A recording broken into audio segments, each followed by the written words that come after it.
Ce qui était important dans même l'idée d'une rencontre comme celle-ci, c'est justement de pouvoir aborder deux questions. Des questions qui sont sociales, citoyennes et politiques, mais en même temps des questions qui sont philosophiques et qui sont des questions de sens. Parce que s'il y a une chose qui aujourd'hui, dans ce qui est mon approche de toutes ces questions-là, de cette question même de l'appartenance, de la citoyenneté, de la laïcité, de la démocratie, de ne jamais perdre dans notre réflexion fondamentale cette autre dimension qui est une dimension du questionnement philosophique, du questionnement religieux et du questionnement sur le sens. Alors, pourquoi est-ce que je dis cela? Parce que finalement, souvent, quand on est citoyen occidental, femme ou homme de confession musulmane, on est souvent porté à parler de notre appartenance religieuse en des termes défensifs, en des termes réactifs, en des termes protecteurs. Et qu'au fond, c'est de ça dont il faut se libérer. La première des choses qui fait partie de la quête spirituelle, c'est de comprendre que ce qui est important dans toute notre démarche, c'est se libérer de ce que les gens peuvent penser, c'est de se libérer des attaques auxquelles on peut être soumis pour développer un vrai rapport à soi et un vrai rapport de la quête de sens. Et cette quête de sens-là, elle est universelle, elle est la raison d'être de la philosophie antique, de celle que l'on connaît au travers de la figure emblématique de Socrate, de la tradition hindoue, de la tradition bouddhiste, de la tradition confucéenne et des trois monothéismes, du monothéisme juif, du monothéisme chrétien, du monothéisme musulman. Et que ce qui est vraiment important, c'est d'essayer de rentrer dans sa singularité et dans la singularité de sa foi ou de sa conception philosophique pour essayer de trouver à partir de sa singularité les éléments des universels que l'on partage. Et c'est une chose qui, pour moi, est le contraire justement du populisme. C'est le contraire de la pensée étriquée qui se ferme sur elle-même. C'est réussir à entrer dans soi, dans le fondamental, et trouver le fondamental que l'on partage tous. Et ça, c'est la question de la quête spirituelle. Alors, souvent dans les débats sur les religions aujourd'hui, vous avez des positions qui s'opposent entre les positions, le religieux versus le spirituel. Comme si le spirituel, c'était garder du sens sans le carcan religieux et que le religieux, c'était un carcan rituel qui, justement, enlève sa substance au religieux. Et c'est vrai que parfois ça arrive. C'est vrai que parfois, quand on entend le discours musulman contemporain, il est tellement enfermé dans les rapports de la règle, dans les rapports du rituel, qu'à force de parler du rituel et des règles, on en oublie le sens des choses. On en oublie l'essence même de ce qui est cette quête spirituelle. Et que parfois, c'est le contraire qu'il faut faire. Il faut commencer à entrer dans cette quête spirituelle-là pour se réconcilier avec les éléments du rituel, pour savoir quel est le sens du rituel. Parce que le rituel, il a un sens. Le rituel, ce n'est pas un carcan qui nous enferme, ce sont des piliers qui doivent nous libérer. Si et seulement si on comprend cette quête spirituelle. Et cette quête spirituelle, dans la tradition musulmane, dans ce dont nous sommes en train de parler maintenant, eh bien, vous allez vous apercevoir que quand on la comprend de l'intérieur, eh bien, elle va faire écho à énormément de choses que l'on connaît dans les autres traditions. Et ça, c'est une chose que j'ai souvent envie de dire à mes concitoyens en Occident, de confession musulmane, mais aussi dans le dialogue interreligieux, notre vrai problème. Le fait que nous sommes souvent perçus dans l'altérité, que les musulmans sont perçus comme la présence de l'autre qui n'appartient pas à nos références, elle vient souvent de l'attitude des musulmans eux-mêmes et de leur façon de se positionner par rapport aux faits religieux. Et d'oublier le sens des choses et de s'arrêter à parler de la forme, de la pratique. Et le sens des choses, quel est-il? La quête spirituelle, qu'est-ce que c'est au fond? Ce qui est finalement ce qu'on a en arabe, al-ruhani, al-rabbani, yakunu rabbaniyin, soyez des êtres qui soyez imbibés de la présence du de l'unique, notre rapport à l'unique, le fait de la reconnaissance du divin, et ça c'est ce qui fait les monothéismes, la reconnaissance du Dieu unique, par rapport aux philosophies qui peuvent parfois ne pas avoir de Dieu, comme c'est la tradition de la spiritualité bouddhiste et de certaines traditions hindoues, mais pas toutes, de cette réalité aussi des philosophies, eh bien, ce qui va être la quête spirituelle, qu'est-ce qu'elle est? C'est de poser une question fondamentale, c'est la question du pourquoi, de ce pourquoi nous sommes là. En fait, la quête spirituelle, ce rapport à l'ego, c'est la quête de sens. Et ce que va nous dire, et ce que nous allons entendre du plus profond, du très fond de la dimension spirituelle islamique, dans la tradition mystique comme dans la tradition classique, elle est celle-ci. Elle est la dimension de ce rapport à l'unique qui va donner sens à la vie. Et si vous revenez à l'ensemble de la terminologie musulmane, vous apercevez que ce qui est dit quand on dit que Dieu est, c'est que cette vie a un sens. Inna lillahi wa inna ilayhi raji'un. Nous sommes à Dieu et c'est à lui que nous retournons. Cette idée que la vie est un chemin, que vous avez en écho exactement ce que vous trouvez, on ne le sait pas souvent, mais le livre L'alchimiste de Paulo Coelho est repris d'une tradition soufie. Et cette tradition soufie, elle a énormément touché les gens de façon universelle, parce que justement, ce n'est pas marqué islamique ou juif ou chrétien ou philosophique, c'est l'expérience universelle. Et qu'est-ce qu'elle dit, cette histoire? À un moment donné, vous avez un homme qui, en Andalousie, cherche le sens de la vie. Il cherche ce pourquoi il vit. Et il est en quête de vérité. Il veut savoir le pourquoi de sa vie. Et donc, il est en chemin. Et pendant qu'il est en chemin, on lui dit, la réponse est en Égypte. La réponse est en Égypte. Et il va en Égypte. Il fait le chemin de sa vie. Il est en quête de sens. Et quand il arrive en Égypte, qu'il a atteint l'objectif, là où il devait trouver la réponse de vérité, eh bien, quand il trouve la réponse, elle est lui dire quoi? Elle est lui dire, la réponse est en Andalousie. Donc, retourne de là où tu viens. Inna lillahi wa inna ilayhi raji'un. Nous sommes à Dieu et c'est vers lui que nous retournons. Mais philosophiquement et fondamentalement, spirituellement, ça veut dire quoi? La question, elle vient d'où? La première question du sens de la vie, elle vient de notre intelligence quand elle questionne le cœur. Il y a plein de choses qui viennent de votre cœur que si vous commencez à les questionner avec l'intelligence, ça devient troublant. Vous regardez votre maman, vous regardez votre papa, elle dit, mais pourquoi lui? Et pourquoi est-ce que je l'aime?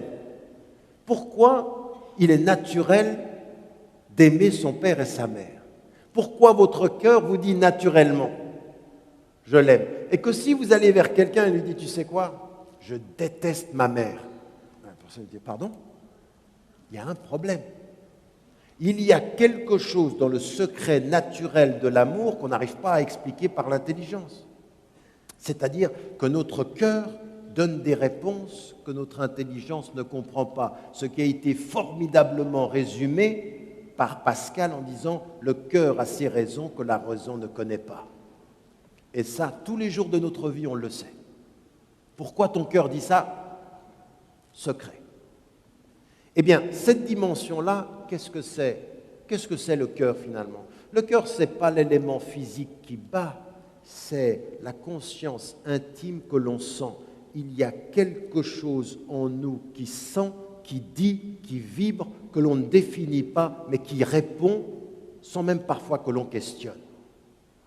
À des moments donnés, vous voyez une réalité, elle vous appelle, vous n'avez même pas posé la question que vous avez trouvé la réponse. Vous n'avez même pas posé la question de savoir pourquoi je l'aime, que votre cœur vous dit déjà tu l'aimes. C'est pour ça que parfois il faut se maîtriser. Parce que parfois la réponse vient naturellement. Cette question-là, nous allons vers le voyage, et le voyage nous ramène à quoi? Eh bien, c'est le cœur. Raison pour laquelle on a dans la tradition musulmane ce que disait le prophète, la conscience de Dieu, elle est là. Et ce retour vers l'essentiel, c'est ceci, c'est revenir à son cœur. La quête de sens, c'est donner du sens à son cœur, donner des raisons à son cœur d'être là où il est, de croire en ce qu'il croit, d'aimer ce qu'il aime. Cette quête-là, elle est celle-ci. C'est une quête qui n'est jamais terminée. Jamais, au fond, nous n'avons les raisons finales ou essentielles du cœur. Mais toute notre quête, elle est ici.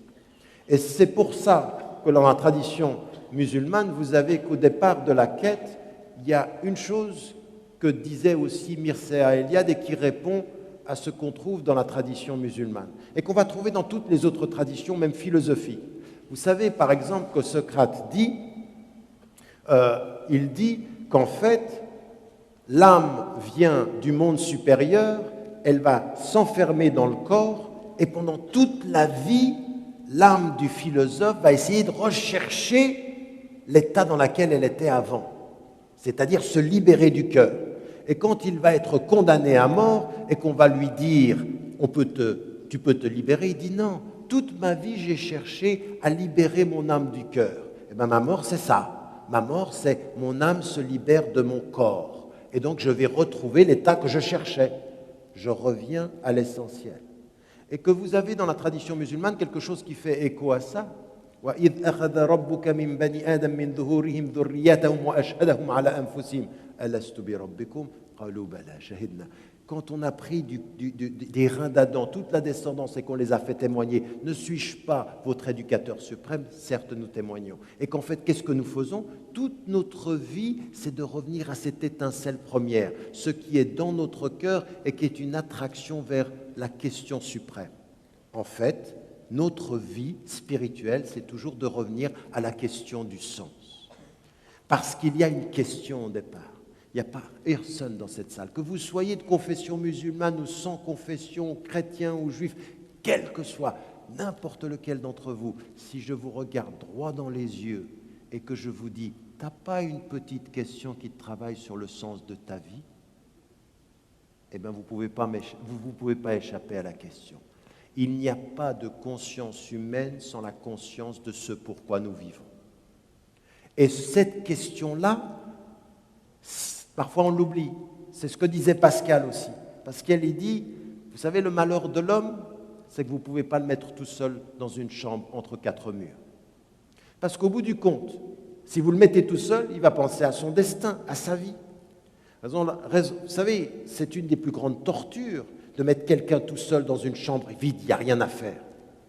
Je vous dis ça pourquoi? Parce que je viens des États-Unis et j'avais une discussion, là maintenant, avec quelques personnes, et puis on me faisait l'état des condamnations qu'il y avait aux États-Unis. Il faut vous rendre compte qu'il y a certaines personnes, on ne sait pas si elles sont coupables,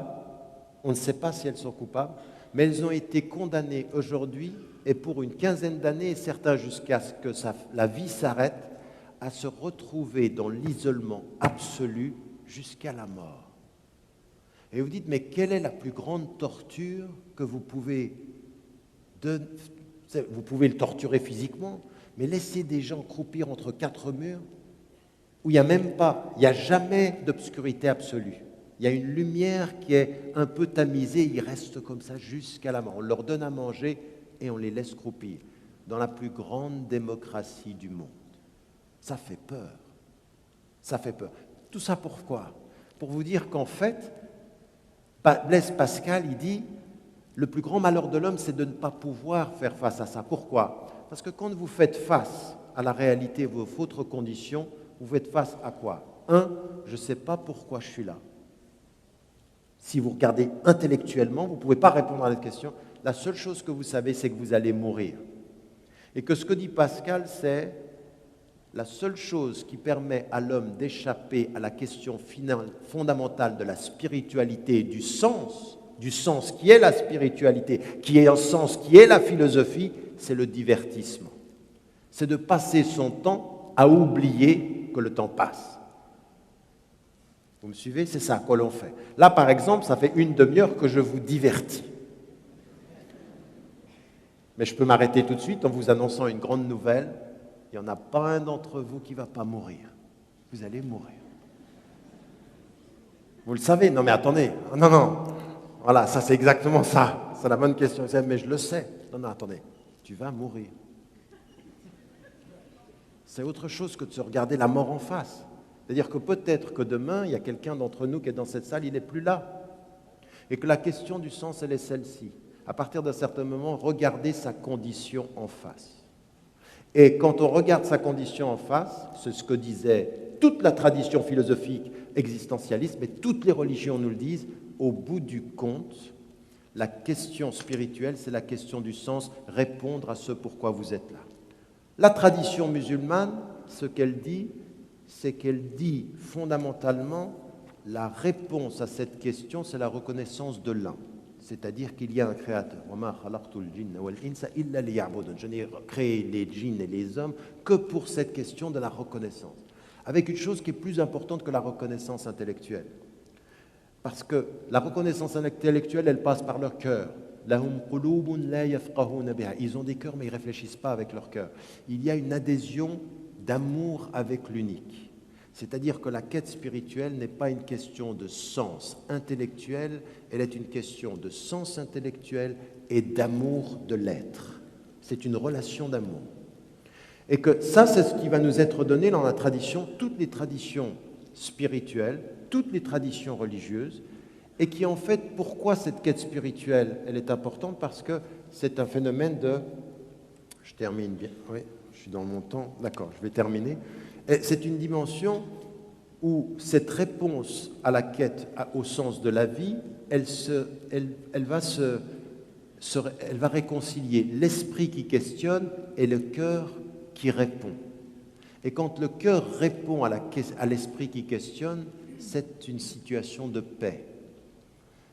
Raison pour laquelle, encore une fois, quand les gens parlent en français ou en anglais et qui traduisent islam par la soumission, ils réduisent la dimension fondamentale de ce que je suis en train d'expliquer. Parce qu'en fait, ce n'est pas de soumission dont il s'agit. Dans l'islam, il y a cette dimension de paix, de salamat al-nafs. C'est quand votre esprit qui pose la question trouve par le cœur la réponse qui l'apaise. Elle dit, c'est pour ça que tu es là. C'est pour lui que tu retournes. C'est pour lui que tu vis et c'est dans sa lumière que tu vis. Mais attention, en relevant tous les défis de ton humanité. Et ces défis de l'humanité, ils sont 3. Et je m'arrêterai par ça. Le premier, c'est que quand vous avez cette conscience qu'il est et que vous cherchez par le cœur à l'apaiser, il n'y a qu'une seule des dimensions sur laquelle vous devez insister. Vous n'êtes un être humain que quand vous vous éduquez. Un être humain est un être qui s'éduque. Qui s'éduque. Tout être humain qui néglige son éducation personnelle, intellectuelle, corporelle et même affective est un être humain qui diminue son humanité. Dis-moi comment tu t'éduques, je dirai sur quel chemin tu marches. L'éducation. Parce que l'éducation, c'est la maîtrise. Parce que c'est le contrôle. Il n'y a pas de spiritualité. Il n'y a pas de religion. Dans aucune des traditions philosophiques où il n'y a pas de maîtrise de soi. Maîtrise-toi. Une éducation, mais positive. Pas maîtrise-toi pour t'étouffer. Maîtrise-toi, et c'est le deuxième élément, pour te libérer. Et ça, c'est vraiment fondamental. Malheureusement, trop souvent dans les religions, dans les discours religieux, on parle de la religion selon des règles, et on ne parle pas de la source des règles. Il n'y a des règles que parce qu'il y a liberté. Et il n'y a de liberté que parce qu'il y a des règles. Souvenez-vous de Kant et souvenez-vous de Rousseau. Il disait une chose très vraie. Vous n'avez l'expérience de la liberté que quand il y a des règles. Mais les règles ne doivent pas étouffer votre liberté. L'expérience spirituelle, c'est la gestion de sa liberté, pas son étouffement. Raison pour laquelle il faut que nous soyons des êtres qui assumions nos libertés. Assumions avec éducation nos libertés. Et ça aussi, c'est déterminant, parce que quand on est obsédé, donnez-moi vraiment 5 minutes et j'arrête, si on est obsédé par les règles, finalement, on a plein de, vous savez ce qu'on appelle en arabe al-akhlaq al-adab, c'est-à-dire une éthique du comportement. Parce qu'il y a parfois des règles qui nous donnent des limites, mais il faut ajouter à la limite de la règle le bon comportement, vous savez, la décence. C'est vrai que légalement, je peux t'insulter. Je peux te dire ce que je veux légalement, je ne vais pas, mais ça ne se fait pas. Je perds ma dignité intellectuelle si je fais le légal sans faire le digne. Et il y a des gens qui sont dans l'égalité, mais qui sont dans l'indignité. Ils manquent d'éducation. Oui? Il y a des gens, même par rapport à leurs parents, ils manquent d'éducation. C'est légal, tu ne vas pas aller en prison, mais tu n'es pas beau, au sens éthique. C'est laid, c'est indigne.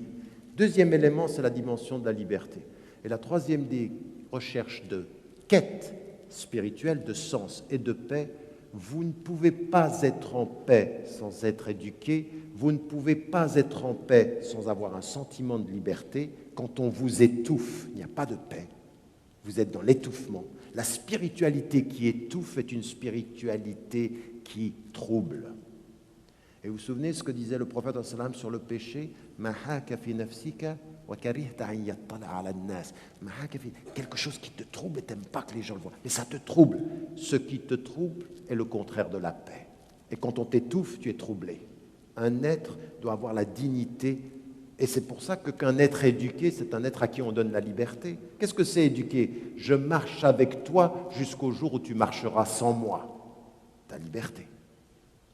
C'est ta liberté. Mais la troisième des choses qui est l'élément de la paix, c'est vivre à la lumière de ces principes. Et c'est l'engagement. C'est un être humain est un être qui agit. Et donc il faut agir. La quête spirituelle n'est pas une quête de l'inaction. Tous ceux qui me présentent la spiritualité comme prier pendant la nuit et dormir pendant le jour sont des imposteurs de la spiritualité. La spiritualité, c'est effectivement se concentrer sur soi dans l'éducation, trouver la liberté en soi, mais dans l'action ensuite. C'est de changer la vie, c'est de changer son entourage, c'est de changer sa société. Une vraie spiritualité est une spiritualité qui réforme le monde, pas une spiritualité qui oublie le monde. Comment voulez-vous être un être spirituel en paix avec vous-même quand le monde est dans l'injustice et qu'il provoque la mort, qu'il provoque la pauvreté, et que vous avez l'un des premiers éléments de toutes les spiritualités? Vous avez ceci même dans le Coran. Vous n'êtes même pas. Comment vous pouvez dire que vous êtes croyant et en quête de spiritualité quand le pauvre ne vous intéresse pas, quand l'opprimé ne vous intéresse pas, quand celui qui est injustement traité ne vous intéresse pas? Cette spiritualité qui vous met à côté du monde pour que vous soyez en paix avec vous-même, mais ça c'est la paix des lâches. La spiritualité des lâches. La spiritualité qui cherche la paix, elle dit le sens, mais elle dit aussi le combat humain pour changer la société vers le meilleur. Et ça, vous le retrouvez en même temps dans toutes les spiritualités et dans la tradition musulmane. Vous vous rendez compte que si on entrait au Canada, aux États-Unis et en Europe, à travers ces réflexions-là, ce que nous échangeons là, eh bien, on aurait une autre perception de ce qui est le commun, au fond, loin de ces différences. C'est ça dont il faut parler. C'est vraiment ça qui est le plus important. La dimension de cette éducation nécessaire, de la liberté à défendre et de l'engagement à promouvoir. Quête de sens et quête de paix. Et la paix, c'est vraiment ça aussi. On est en paix avec soi-même quand on essaye à peu près de vivre à la lumière de ce que l'on croit. Voilà, merci beaucoup de tout cela.